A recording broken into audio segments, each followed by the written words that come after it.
Yes. For now ho ba monitor din nyo yung mga, let's say, policy ho ng ilang mga kumpanya? Dahil, di ba, alam ko, pag tuwing meron ako rito yung segment ko na mga job fair, mga ganon, lagi ko tinatanong, meron ba kayong mga trabaho para sa mga senior citizens? Laging meron din sila. Yung policy nila talagang whenever physically able, nag-hire sila.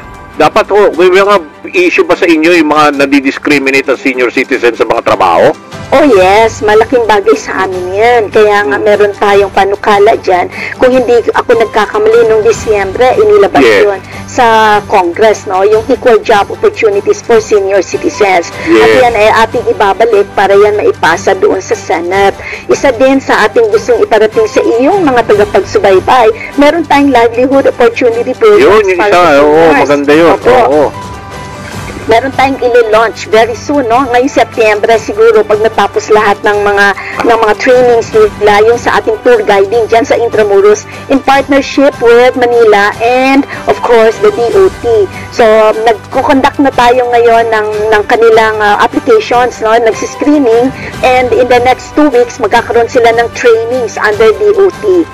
Bali, ano to, livelihood program, you will launch this month? September?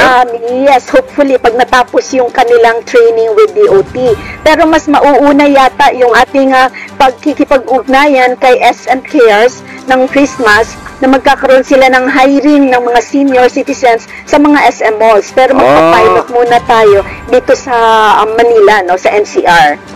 So maganda pala yun. So meron talagang exclusive program for mga seniors natin.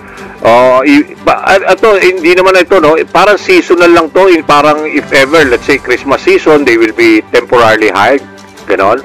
It will be throughout the year. Okay. So, mag-launch lang tayo nito sa 100 days before Christmas para makita na natin. And then, since it's a pilot muna, makikita natin how we will be able to launch it nationwide.